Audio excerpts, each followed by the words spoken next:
Well, so Roger Ver earned the nickname Bitcoin Jesus. I know he's uncomfortable with his nickname, but I actually think in interacting with him over the last several years, it's kind of apt. He's sort of in a position now where he is kind of being persecuted and he's like the super soft spoken, nice, kind guy. It sort of looks like he's being crucified at the moment. So I think Bitcoin Jesus is kind of a good nickname for him, but he's been around since literally the very beginning of Bitcoin. A bunch of people who are longtime Bitcoiners will know that he was arguably the most influential public figure in talking about why Bitcoin is important for libertarians in particular. That Bitcoin could be an alternative money, an alternative to state currencies.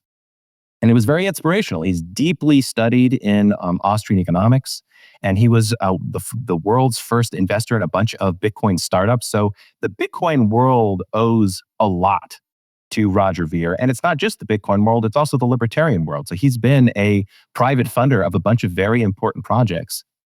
Behind the scenes, he doesn't call a lot of attention to himself, but libertarians, whether they know it or not, they have benefited greatly from the man who is currently being persecuted by the US government.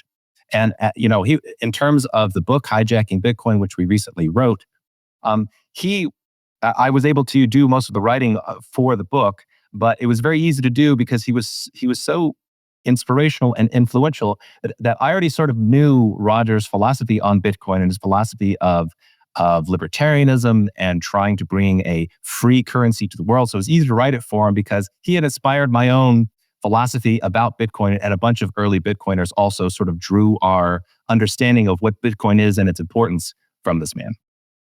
Let me say, first of all, that let's talk about what exactly is it that that they're saying that he did.